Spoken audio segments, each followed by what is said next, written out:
So hi guys, welcome back again in Phoebe engineers. तो power plant का आज हम लास्ट चैप्टर पढ़ने वाले हैं, that is chapter number 7, compressible fluid flow and nozzle से रिलेटेड। जनरली इस टॉपिक से नोजल से ही क्वेश्चंस बनते हैं। कॉम्प्रेसिबल फ्लूइड फ्लो जो है, जस्ट डेफिनेशन थोड़ा सा समझ लो। जनरली ये हमारा एक जो टॉपिक, एक अलग ही चैप्टर होता है गैस डायनेमिक, उसमें आता है ये चीजें, ठीक है। Compressible fluid flow, incompressible, continuity equation, उसमें भी नोजल्स वगैरह, डिफ्यूजर वगैरह के बारे में पढ़ते हैं, क्लियर है। और थोड़ा सा मैक नंबर पढ़ते हैं, सुपरसोनिक, सबसोनिक, ये सब उसमें भी पढ़ते हैं। तो नोजल में भी हमको वही सब चीजें पढ़ना है, बट थोड़ा सा हल्का सा एडवांस में। सो अपन दोनों चैप्टर को कंबाइन करके जो मेन मेन चीजें पढ़ना चाहिए वही हम पढ़ें, क्योंकि हम जानते हैं गाइज हर चैप्टर में कुछ चीजें पढ़ना होता है, कुछ चीजें छोड़ना होता है।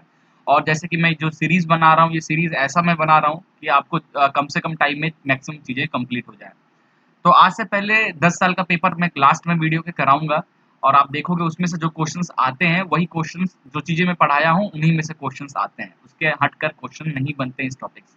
क्लियर है। तो ज़्यादा बड़ा ये टॉपिक नहीं है, अप्रोक्सीमेट 30-35 मिनट लगेगा आपका, और ये टॉपिक क्वेश्चंस के साथ कंप्लीट हो जाएगा। क्लियर है। सो गाइस, चलिए स्टार्ट करते हैं।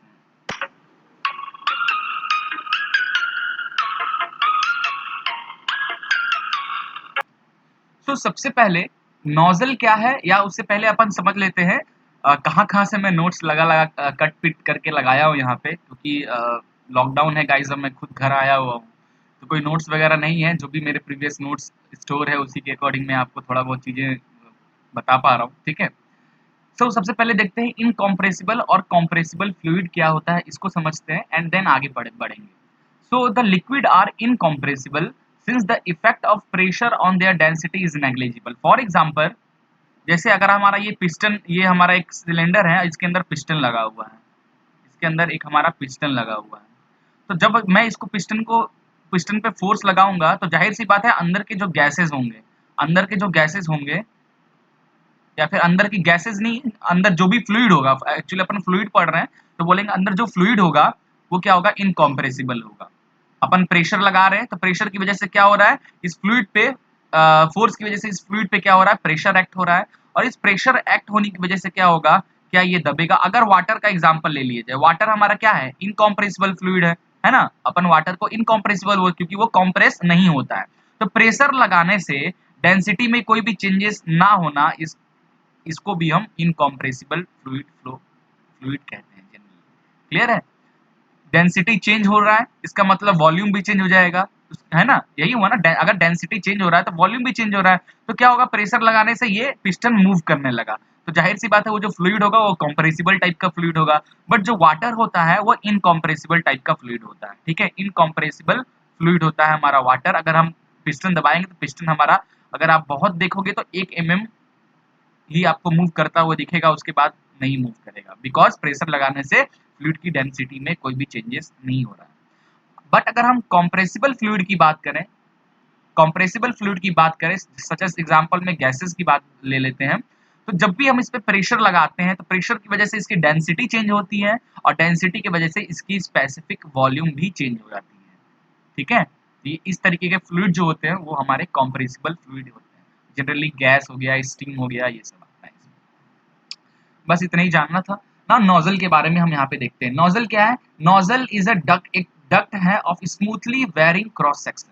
जैसे आप ये फिगर्स देख सकते हो, ये सब हमारा नोजल है। तो नोजल को अगर ध्यान से देखोगे तो इधर की जो एरिया है ज्यादा है, फिर धीरे धीरे क्या हो रहा है, ये कम होते जा रहा है, एरिया क्या होते जा रहा है, कम होते जा रहा है। It is a type of duct, their cross sectional will be smoothly varying from one end to another end, ठीक है।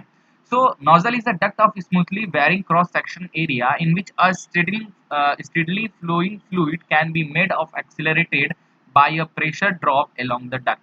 अब क्या होता है नोजल में जब हमारा कोई फ्लूइड एंटर करता है, तो फ्लूइड एंटर हो करता है तो बर्नौलिस इक्वेशन के थ्रू, अगर देखो अब कुछ लोग यहाँ पे लगा देंगे कि pressure is equal to force upon area, area कम हो रहा है तो प्रेशर बढ़ने लगेगा। बहुत लोग ऐसे कहेंगे, क्योंकि pressure is equal to force upon area होता है ना। तो ऐसा नहीं होता है। ये सॉलिड केस में हम पढ़ते हैं, pressure is equal to force upon area हम सॉलिड चीजों के केस में पढ़ते हैं कि एरिया कम हो रहा है तो प्रेशर बढ़ रहा होगा। बट जहां भी फ्लूइड की बात आती है वहां पे हम बर्नौलिस इक्वेशन का यूज करते हैं। क्लियर है, याद होगा आपको बर्नौलिस इक्वेशन, कंटिन्यूटी इक्वेशन, है ना।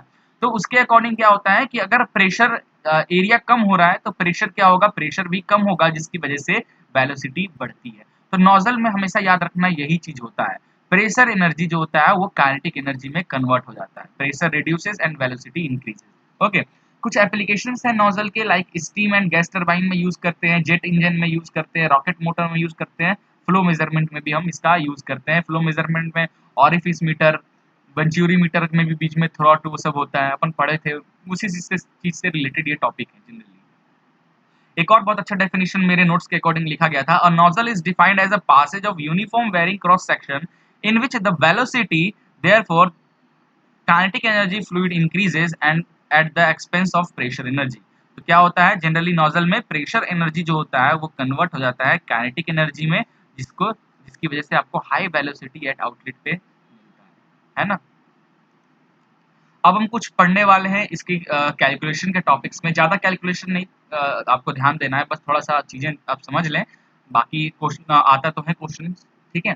So flow of steam through nozzle, अगर नोजल से अगर नोजल से कोई फ्लूइड पास हो रहा है तो उसका क्या फ्लो रेट क्या होगा, ये हमें पता करना है। तो मैंने एक ये नोजल बनाया है, अगर ध्यान से देखोगे तो किस तरीके का नोजल है, देखो ये हमारा सेक्शन 1 है और ये है हमारा सेक्शन 2, क्लियर है। तो ये क्या हो रहा है, एरिया सेक्शन 1 से सेक्शन 2 एरिया कम हो रहा है, तो ये जनरली कन्वर्जेंट टाइप का नोजल है, ठीक है। कन्वर्ज हो रहा है ना, कन्वर्जेंट टाइप का नोजल है।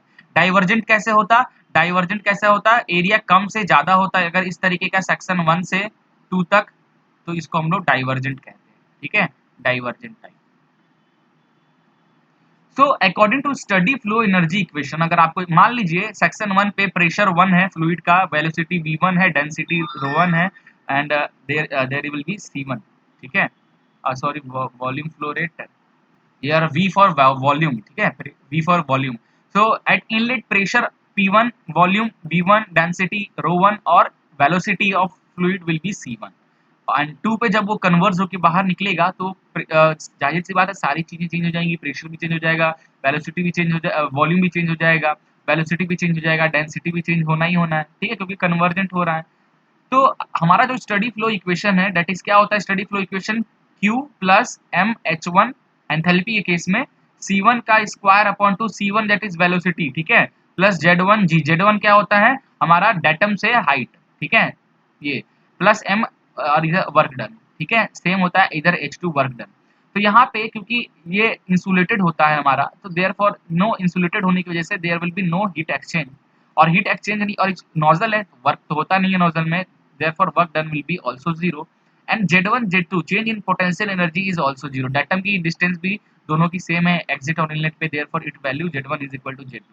तो अगर ये सारी चीजें पुट करेंगे तो आपका इक्वेशन आएगा H1 plus C1 square upon 2 is equal to H2 plus C2 square upon 2, ये आ जाएगा, क्लियर है। तो यहाँ से C2 की वैल्यू निकाल लीजिए, तो सीट एग्जिट पे क्या वेलोसिटी है, तो एग्जिट पे जो वेलोसिटी आ जाएगा √2 H1 minus H2 plus C1 square, inlet velocity, where C1 is the velocity at inlet, जिसको हम लोग अप्रोच वेलोसिटी भी कहते हैं, और C2 is the velocity at outlet, clear है। तो हमारी क्या एग्जिट वेलोसिटी क्या होगी नोजल पे, वो हमें इसकी हेल्प से कैलकुलेट हो जाएगा। नाउ अगर हम जस्ट एज्यूम करें कि जो C1 है, ठीक है, इनलेट वेलोसिटी जो है बहुत कम है एज कम्पेयर टू C2, क्योंकि जाहिर सी बात है कन्वर्ज होने के बाद potential energy convert into kinetic energy, तो वेलोसिटी काफी ज्यादा बढ़ जाएगा। तो एज कम्पेयर टू जो सेक्शन 1 पे जो वेलोसिटी, सेक्शन 2 की वेलोसिटी बहुत ज्यादा है, तो अपन C1 को निगलेक्ट भी कर सकते हैं, और C1 को निगलेक्ट करेंगे तो एग्जिट का जो हमारा वेलोसिटी आ जाएगा कितना आ जाएगा, √2 H1 minus H2, enthalpy at section 1, enthalpy at section 2, ठीक है। Now as the steam pressure drop while passing through the nozzle, जैसे कि हमें पता है प्रेशर ड्रॉप होता है, the enthalpy is reduce, this reduction of enthalpy the steam must be equal to increase in kinetic energy, hence the work done by the steam upon itself is equal to the enthalpy drop के बराबर हो जाता है।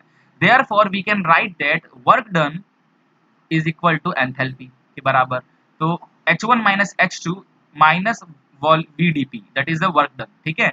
यहाँ से आपका आ जाएगा work done क्या हो जाएगा इस केस में n upon n minus 1 P1 V1 minus P2 isentropic, और कहा जाता है पॉलीट्रोपिक, पॉलीट्रोपिक ट्रॉपिक पॉलीट्रॉपिकली एक्सपेंड होता है गैस यहाँ पे, ठीक है। देयरफॉर अगर आपको याद होगा पॉलीट्रॉपिक वर्क डन क्या होता है, अपन थर्मोडायनामिक्स में पढ़े थे तो याद होगा n/n-1 P1 V1 minus P2 V2।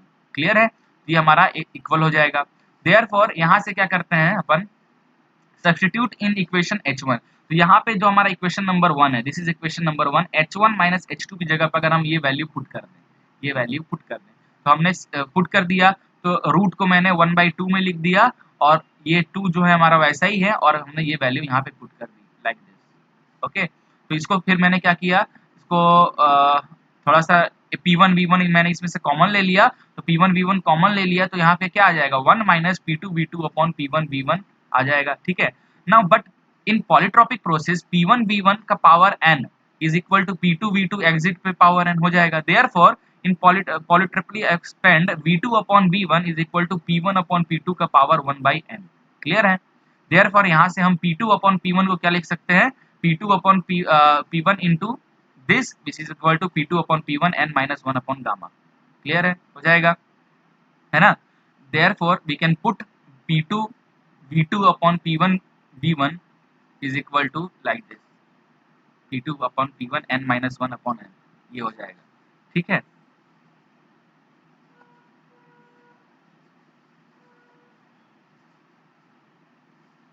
यहाँ पे समझ में आया आपको क्या हो रहा है। देखो इस इक्वेशन को थोड़ा सा मैं मॉडिफाई करता हूँ, इस इक्वेशन को मॉडिफाई करूंगा तो क्या लिख सकता हूँ, इस इक्वेशन को क्या मैं लिख सकता हूँ, P2 upon P1 is equal to V2 का पावर n अपॉन V1 का पावर n, इस तरीके से लिख सकता हूँ। और अभी हमने बताया V2 अपॉन V1 कितना होता है, P1 अपॉन P2 का पावर 1/n। क्लियर है, तो मैं इसको इस तरीके से क्या लिख सकता हूँ, देयरफॉर ये इस तरीके से हो जाएगा, है ना। तो हमारा ओवरऑल फाइनल जो वेलोसिटी है एट एग्जिट पे, उसकी वैल्यू नोजल में ये आ जाएगी। तो ये फॉर्मूला आपको याद रखना है, इंपॉर्टेंट फॉर्मूला है, क्वेश्चंस बनते हैं इस फॉर्मूले पे डायरेक्ट। एन क्या है, पॉलीट्रॉपिक इंडेक्स। ठीक है, तो आगे हम पढ़ने वाले हैं मैक नंबर के बारे में। मैक नंबर क्या होता है भाई, it is defined as the ratio of actual velocity of fluid to the sonic velocity. The ratio of actual velocity upon sonic velocity is known as Mach number, और यही मैंने लिखा है Mach number which is equal to actual velocity of fluid को C से denote करते हैं, sonic velocity को A से, तो Mach number हो जाता है C upon A। क्लियर है, याद रखना ये चीज बहुत इंपॉर्टेंट है। ठीक है, कंप्रेसिबल फ्लूइड में यहाँ पे in order to analyse the problem on compressible fluid here we introduce a dimension quantity called Mach number। तो कंप्रेसिबल फ्लूइड को अच्छे से समझना है तो उससे पहले आपको मैक नंबर को समझना पड़ेगा। ठीक है, नाउ कुछ चीजें लिखा है, अगर मैक नंबर की वैल्यू 1 से कम होती है तो जो फ्लो होता है फ्लूइड की, वो सबसोनिक फ्लो कहते हैं। मैक नंबर की वैल्यू 1 की इक्वल हो जाती है तो सोनिक फ्लो कहते हैं। मैक नंबर की वैल्यू 1 से ज्यादा हो जाती है तो सुपरसोनिक कहते हैं। और मैक नंबर की वैल्यू अगर 5 से ज्यादा हो जाता है तो उसे हाइपरसोनिक फ्लो कहते हैं। ठीक है, एक चीज और भी यहाँ पे है, अगर हमारा एक्चुअल वेलोसिटी ऑफ फ्लूइड और सोनिक वेलोसिटी इक्वल हो जाता है तो ये मैक नंबर 1 के इक्वल हो जाएगा। देयरफॉर ऐसे फ्लूइड फ्लो को हम सोनिक फ्लो कहेंगे। अगर हमारा एक्चुअल वेलोसिटी फॉर फ्लूइड का ज्यादा है सोनिक वेलोसिटी से तो मैक नंबर भी हमारा ज्यादा होगा 1 से, इन दैट केस इसे हम सुपरसोनिक फ्लो कहेंगे। अगर हमारा एक्चुअल वेलोसिटी ऑफ फ्लूइड कम है सोनिक वेलोसिटी से तो हमारा मैक नंबर भी कम हो जाएगा 1 से, और इसे हम सबसोनिक फ्लो कहते हैं। बहुत इंपॉर्टेंट है, याद आपको रखना है ये चीज। ठीक है, सुपरसोनिक, सबसोनिक, सोनिक फ्लो, ये सब। नाउ मास फ्लो रेट पढ़ने वाले हैं, एनी सेक्शन ऑफ नोजल। तो मास फ्लो रेट हम देखने वाले। मास फ्लो रेट क्या हो जाता है, mass flow rate is equal to density into area into velocity. Okay, where rho is the density of fluid, area of duct, C is the velocity. तो mass flow rate हो जाएगा रो ए सी। ठीक है, और डेंसिटी को क्या लिख सकते हैं अपन, density is equal to 1 upon volume भी होता है ना। Density is equal to 1 upon volume भी हो सकता है, तो मैं क्या लिख सकता हूँ एम डॉट को कि ए सी अपॉन बी लिख सकता हूँ, that is mass flow rate of the fluid in the nozzle. ठीक है, याद रखना ये formula, A dot C upon A C V. ठीक है, where V is the volume, density is equal to mass upon volume होता है। If you if you consider 1 kg of mass then its value density change to become 1 upon v। ठीक है, तो mass flow rate per unit area क्या आता है, mass flow rate per unit area क्या आएगा। सो अभी हमने देखा मास फ्लो रेट क्या होता है, तो अगर इनलेट की बात करें तो A1 C1 upon B1, outlet पे A2 C2 upon B2। Clear है, where C is the velocity and V is the volume, याद रखना, ये कंफ्यूज मत होना, ठीक है। तो substitute the value of C2 in this equation, कौन सी इक्वेशन में C2 की जो हमारी फॉर्मूला आई थी अभी, जो हमारा इक्वेशन आया था C2 का, दिस C2, तो C2 की जगह पे इस इक्वेशन को हम पुट कर देंगे, तो हमने इस इक्वेशन को पुट कर दिया C2 की जगह पे, ठीक है, इस तरीके से। तो हमारा ये हो जाएगा, देयरफॉर यहाँ से मास flow rate per unit area की वैल्यू आ जाएगी दिस इज इक्वेशन नंबर 2। तो इस इक्वेशन के अकॉर्डिंग क्या समझ में आ रहा है कि अगर P2 P1 के बराबर हो गया, P2 P1 के बराबर अगर यहाँ पे हो गया, therefore mass flow rate per unit area will be 0. Also, if P2 is equal to 0, then mass flow rate per unit area will be also 0. ठीक है, so it may be noted that mass flow rate per unit area is maximum at some pressure ratio P2 upon P1 पे। तो आपको ये दिख रहा होगा ये ग्राफ, दिस इज 1 पॉइंट, तो ये मैक्सिमम कहाँ मिल रहा है, मैक्सिमम मास, ये जो मास flow rate per unit area maximum कहाँ पे मिल रहा है, दैट इज जहाँ पे आपका क्रिटिकल प्रेशर पॉइंट पे मिलता है। क्रिटिकल पॉइंट पे, क्रिटिकल प्रेशर पॉइंट पे आपको मैक्सिमम जो है mass flow rate per unit मिल जाएगा, ठीक है। The pressure P2 at which the maximum mass flow occurs is called critical pressure. Okay, चलिए आगे हम देखते हैं। Now condition for maximum discharge, तो मैक्सिमम डिस्चार्ज का क्या कंडीशन बनेगा नोजल में, ये देखते हैं। So in order to determine the condition for maximum discharge, we can differentiate the equation number 2 with respect to P2 upon P1 के respect में डिफरेंशिएट करके 0 के इक्वल कर देंगे। किसको, मास फ्लो रेट का जो हमारा इक्वेशन आया है, दिस इक्वेशन नंबर 2, ये जो इक्वेशन आया है, इसको P2 अपॉन P1 के रिस्पेक्ट में डिफरेंशिएट कर दो, तो तो मास फ्लो रेट को मैं P2 अपॉन P1 के रिस्पेक्ट में डिफरेंशिएट करके इक्वेट कर दो 0 के बराबर। देयरफॉर उसको डिफरेंशिएट करना, तो वो इक्वेशन जो है हो जाएगा 2 upon n P2 upon P1 का power 2 upon n minus 1 minus n plus 1 upon n P2 upon P1 का power n plus 1 upon n minus 1 is equal to 0। यहाँ से हमारा ये इस तरीके का हो जाएगा, and final P2 upon P1 जो है वो 2 अपॉन n प्लस 1 का power n upon n minus 1 हो जाएगा, ठीक है। ये याद रखना, ये फॉर्मूला बहुत इंपॉर्टेंट है। Therefore the critical pressure PC, critical pressure which is equal to P2 under maximum discharge condition, which also equals to the throat pressure, इसको हम throat pressure भी कहते हैं।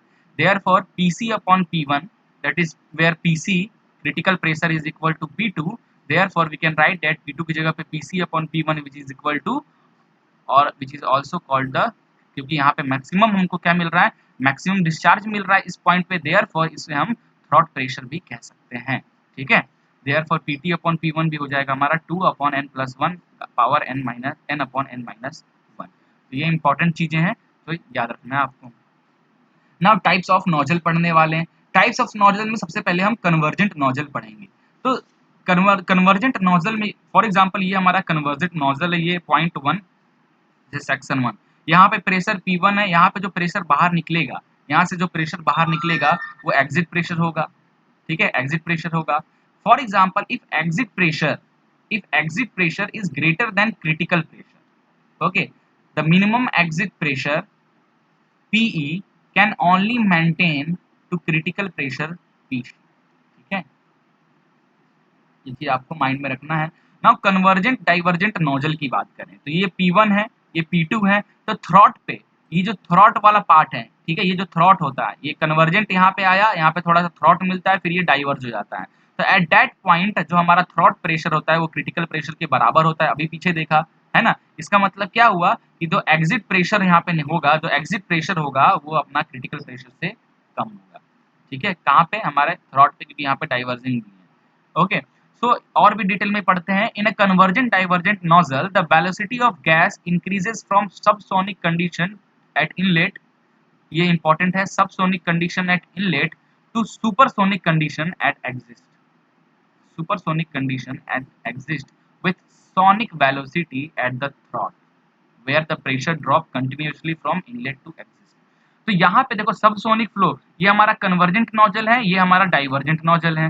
तो कन्वर्जेंट नोजल में क्या होता है, हमारा जो फ्लो होता है, सबसोनिक फ्लो जो होता है वो चेंज होने लगता है, क्योंकि कन्वर्जेंट नोजल की जो होता है m is less than 1, m is less than 1 it mean subsonic flow. तो कन्वर्जेंट नोजल क्या करता है, सबसोनिक फ्लो को चेंज करता है, फिर हमारा फ्लूइड थ्रॉट पे आता है। थ्रॉट पे क्या होता है, m is equal to 1, throat पे सोनिक वेलोसिटी मिलती है हमको, और फिर डाइवर्जेंट नोजल में हमें क्या होना है, सोनिक वेलोसिटी जो होता है वो सुपरसोनिक में कन्वर्ट होने लगता है। तो क्या समझ में आ रहा है यहाँ से हमको ये समझ में आ रहा है कि कन्वर्जेंट नोजल जो है वो सब सोनिक फ्लो को सोनिक फ्लो में चेंज कर रहा है, ओके। और डाइवर्जेंट नोजल है वो सोनिक फ्लो को सुपरसोनिक में चेंज कर रहा है। क्लियर है? तो कन्वर्जेंट और डाइवर्जेंट मिलकर हमारा सब सोनिक फ्लो को डायरेक्ट हम सुपरसोनिक फ्लो में चेंज कर सकते हैं with help of convergent and divergent. ठीक है, अब आता है चोकिंग क्या होता है। तो at m is equal to n, कहाँ पे, जो हमारा थ्रॉट है, ये थ्रॉट का पार्ट जो है नोजल का, जो कन्वर्जेंट डाइवर्जेंट का जो थ्रॉट होता है, द डिस्चार्ज इज मैक्सिमम। यहाँ पे सोनिक फ्लो होने की वजह से जो डिस्चार्ज होता है वो ज्यादा हो जाता है। डिस्चार्ज मैक्सिमम होने की वजह से the nozzle is said to have been choke. अब यहाँ पे चोकिंग होने का चांस बढ़ जाता है। कैसे? अगर मैं ये थ्रॉट बनाऊं, ये हमारा इस तरीके का हो गया, इस तरीके का, तो यहाँ पे क्या होता है, ये हमारा सरफेस है, तो यहाँ पे जो फ्लो आएगा, यहाँ पे टर्बुलेंस क्रिएट हो जाएगा, जो सरफेस के आसपास टर्बुलेंस क्रिएट होने लगेगा और बैक प्रेशर जनरेट होने लगता है। यहाँ पे बैक प्रेशर जनरेट होने लगता है। क्लियर है? और बीच वाला जो पार्ट है, यहाँ से फ्लूइड जो अपनी वेलोसिटी पे यहाँ आ रही है उसी से निकलती है, बट जो सरफेस के पास होता है वहाँ पे बैक फ्लो टर्बुलेंसी के कारण बैक फ्लो क्रिएट होने लगता है, जिसकी वजह से क्या हो सकता है, अगर ज्यादा ये होने लगा, फ्रिक्शन ज्यादा होने लगा, तो आपका जो नोजल है वो चोक भी हो सकता है। ठीक है, ये चीज याद रखना। तो ओवरऑल हमको इतना ही चीजें पढ़ना था टाइप नोजल में, इससे ज्यादा कुछ पढ़ना नहीं है। अब हम प्रीवियस ईयर के क्वेश्चन स्टार्ट करते हैं लगाना। ओके, चाहो तो आप यहाँ पे कुछ चीजें और देख सकते हो। Effect of friction and nozzle efficiency. Friction की वजह से नोजल की एफिशिएंसी में कितना इफेक्ट पड़ता है ये देखने वाले हैं। जनरली प्रेशर 1 इनलेट पे, जो हमारा ये टीएस डायग्राम में जो डायग्राम बनता है इनलेट पे, हमारा कुछ इस तरीके का, ओके। कन्वर्जेंट में P2 पे, और ये प्रेशर हमारा इस तरीके का मिलता है, क्योंकि प्रेशर कम होता है।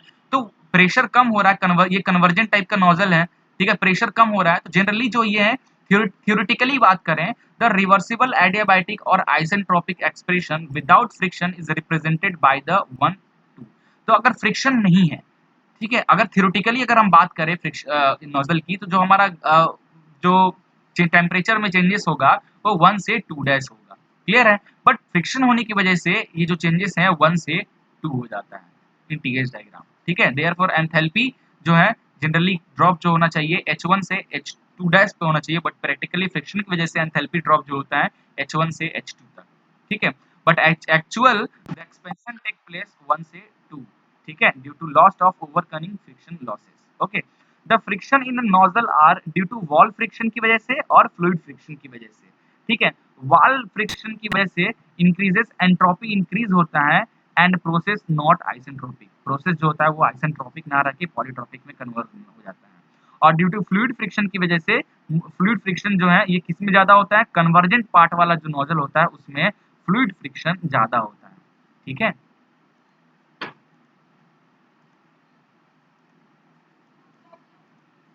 आगे बात करते हैं। The friction losses in nozzle depends upon the material पे भी डिपेंड करता है, लाइक साइज, शेप, ठीक है, वर्कमैनशिप ऑफ नोजल पे काम किस तरीके से किया गया है, प्रॉपर्टीज ऑफ फ्लूइड पे, फ्लो कंडीशन पे, चीजों पे डिपेंड करता है ये सब चीजें। नोजल एफिशिएंसी की बात करें तो नोजल एफिशिएंसी जो होता है actual enthalpy drop upon isentropic enthalpy drop. Actual enthalpy drop friction की वजह से 1 से H1 से H2 हो रहा है, बट आइसेंट्रोपिक थ्योरेटिकली H1 से H2 डैश हो रहा है। Therefore we can write that actual enthalpy drop H1 minus H2 upon theoretical या फिर isentropic enthalpy drop H1 minus H2 dash, देख सकते हैं इस तरीके से। तो that is the nozzle efficiency. Okay, velocity coefficient क्या होता है, जिसे velocity coefficient of nozzle जिसको हम CC से लिखते हैं, तो CC is equal to nozzle efficiency के root of nozzle efficiency के बराबर होता है। तो velocity coefficient of nozzle is root of H1 minus H2 upon H1 minus H2 dash। Clear है? नाउ कोफिशिएंट ऑफ डिस्चार्ज की बात करें, क्या होता है coefficient of discharge, ratio of actual mass flow rate to the ideal mass flow rate. तो coefficient of discharge क्या हो जाएगा, ratio of actual mass flow कितना हो रहा है और थ्योरेटिकल कितना हो रहा है ये। ठीक है, नाउ सुपर हीटेड के केस में जो हमारा क्रिटिकल प्रेशर की वैल्यू होती है वो 0.546 upon P1, and for steam initially wet के लिए थ्रॉट प्रेशर या क्रिटिकल प्रेशर 0.58 P1 के बराबर होता है। ठीक है, स्टीम इनिशियली अगर वेट है इन दैट केस में। ये सब कुछ चीजें था जो मैंने आपको यहाँ पे बताया, बस इतना ही पढ़ना है, बाकी हम प्रीवियस ईयर क्वेश्चन में स्टार्ट करते हैं। ओके गाइस, तो स्टार्ट करते हैं। सबसे पहला क्वेश्चन है, behaviour of which of the following steam qualities is closest to that of gas. ठीक है, स्टीम ड्राई पे, सुपर हीटेड पे, वेट और ड्राई पे और वेट पे, तो सुपर हीटेड कंडीशन। ठीक है, तो steam quality will be closest to ideal gas की बात कर रहा है। ठीक है, सुपर हीटेड हो जाएगा, सुपर हीटेड स्टेट में ही। आगे बात करते हैं, the isentropic expansion of initially superheated steam through the nozzle में approximately be given by the equation. कौन से इक्वेशन को करता है, देखिए सॉल्व कैसे होगा। जो आइसेंट्रोप सैचुरेटेड आइसेंट्रोपिक एक्सपेंशन जो हो रहा है नोजल में, तो जो हम पॉलीट्रोपिक एक्सपेंशन की जो वैल्यू लेते हैं, एन की वैल्यू जो लेते हैं सैचुरेटेड केस में 1.135 के बराबर। क्लियर है, और यही हम ये सैचुरेटेड के केस में, क्लियर है, ये अगर वेट स्टीम है, अगर स्टीम हमारा वेट स्टीम है, तो इन दैट केस हम एन की जो पॉलीट्रोपिक इंडेक्स होता है इसकी वैल्यू 1.035 प्लस 0.1 एक्स के बराबर लेते हैं। और यही अगर आप सुपर हीटेड की बात करें, सुपर हीटेड की बात करें तो सुपर हीटेड में 1.3 लेते हैं। और सुपर हीटेड में क्या होता है, PV power n is equal to constant, तो एन की वैल्यू सुपर हीटेड के लिए क्या हो जाएगा नोजल में 1.3 इज इक्वल टू कांस्टेंट। ठीक है, तो ऑप्शन सी जो है आपका ये सही है। अगला क्वेश्चन देखिए, flow through a supersonic nozzle, flow through a supersonic nozzle is an example of open system, isolated system, insulated system या क्लोज्ड सिस्टम। देखिए भाई, अब सुपरसोनिक जो फ्लो हो रहा है, तो क्लोज्ड सिस्टम में तो फ्लो तो भाई पॉसिबल ही नहीं है। ठीक है, तो open system, isolated system, insulated system. Clear है, तो यहाँ पे देखिए आइस क्या सुपरसोनिक जो है, सुपरसोनिक फ्लो जो है always in open system, supersonic always in open system. Clear है, ओपन सोर्स सिस्टम में, क्योंकि because in supersonic Mach number is greater then 1। Clear है, एंड ओपन सिस्टम तो होगा ही, साथ में इंसुलेटेड सिस्टम भी होगा। तो अगर ऐसे टिक करना हो तो आप ओपन सिस्टम टिक कर सकते हो।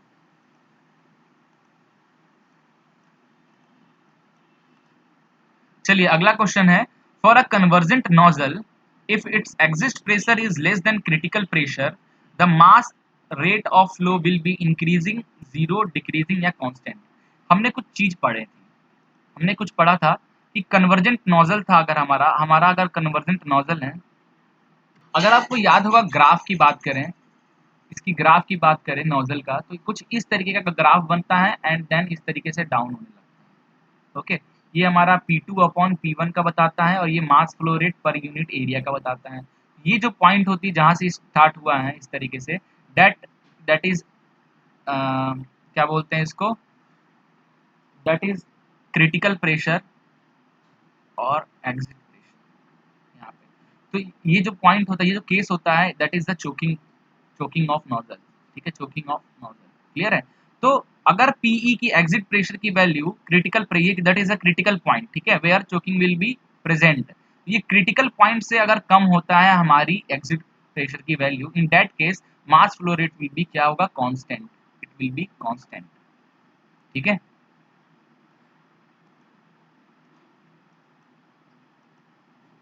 चलिए आगे देखते हैं, for a nozzle to convert subsonic flow into supersonic flow it must be, याद कीजिए क्या पढ़ाया था, सबसोनिक को सुपरसोनिक में डायरेक्ट कन्वर्ट करना है। ठीक है, जनरली कन्वर्जेंट क्या करता है, सब सोनिक को सोनिक में कन्वर्ट करता है, डाइवर्जेंट क्या करता है, सोनिक को सुपरसोनिक में कन्वर्ट करता है। अगर मैं दोनों को जोड़ दूं तो डायरेक्ट हमारा सब सोनिक जो है सुपरसोनिक में कन्वर्ट हो जाएगा। ये ऐसा पॉसिबल है सिर्फ और सिर्फ कन्वर्जेंट डाइवर्जेंट टाइप नोजल में। ठीक है, अगला क्वेश्चन देखते हैं, for maximum discharge ratio of pressure at the exist and the inlet of nozzle P2 upon P2 is equal to, क्या था बताइए यार, क्या आंसर हमारा आया था मैक्सिमम डिस्चार्ज के केस में। तो मैक्सिमम डिस्चार्ज में जो हमारा आया था pressure ratio, it's value become, yes, 2 upon n plus 1 power n upon n minus 1। चलिए याद नहीं है तो मैक्सिमम पे मैं आपको दिखा देता हूँ। देखिए कंडीशन पे मैक्सिमम पे क्या आया था, P2 upon P1 2 upon n plus 1 power n upon n minus 1। ठीक है, अगला question, steam nozzle convert heat potential energy into to heat energy, kinetic energy to heat energy to potential energy, heat energy to kinetic energy. क्या हो जाएगा बताइए। देखिए जो हमारा नोजल स्टीम नोजल होता है, स्टीम नोजल की बात कर रहे हैं हम, तो जो स्टीम आता है इसके अंदर काफी ज्यादा हीट होता है, ठीक है। और फिर जब इसके अंदर वो एक्सपेंशन होता है या कन्वर्जन होता है, तो जो यहाँ पे एग्जिट पे जो निकलता है या एग्जिट पे नोजल है, जाहिर सी काइनेटिक एनर्जी बढ़ेगा, और काइनेटिक एनर्जी बढ़ने की वजह से क्या होता है, टेम्परेचर और एंथैल्पी विल बी ड्रॉप, ठीक है। तो अपन यहाँ पे एक ऑप्शन अगर देता कि potential energy convert into kinetic energy, तो अपन टिक कर सकते हैं कि वो नोजल का काम यही है। बट नोजल का एक और काम है, जो यहाँ पे जो टेम्परेचर होता है और एग्जिट पे जो टेम्परेचर मिलेगा वो चेंज दिखेगा, ठीक है। So because of kinetic energy increases, temperature will be decreases. Okay, therefore we can write that कि जो steam nozzle है वो heat energy को kinetic energy में convert करता है, ठीक है। heat energy change into kinetic energy, therefore the temperature will be decreased, ठीक है। Last question है, for compressible flow Mach number is given by which of the following expression, where v is the velocity of fluid in a compressible flow और c is the speed of sound in air। speed of sound air में, speed of sound को हम लोग sonic speed of sound भी कहते हैं air में, ठीक है। तो क्या वैल्यू हो जाएगा, ऑप्शन सी सही नहीं लग रहा है, क्या पढ़ाया था Mach number, velocity of fluid upon sonic velocity, तो ये ऑप्शन आपका सही हो जाएगा, ठीक है। ये आपका हो गया खत्म। तो इतना ही इंपॉर्टेंट क्वेश्चन था, और यहाँ पे हमारा फाइनली जो भी हमारा ये टॉपिक था that is power plant engineering यहाँ पे खत्म हो जाता है। मैंने मैक्सिमम चीजें आपको यहाँ पे पढ़ा दिया जितना इंपॉर्टेंट है। आप अच्छे तरीके से वीडियो देखो, सब चीजों को समझो, तो आप हर क्वेश्चन को अटेम्प्ट कर लोगे। क्लियर है? तो चलिए गाइस, मिलते हैं नेक्स्ट वीडियो में, तब तक के लिए जय हिंद।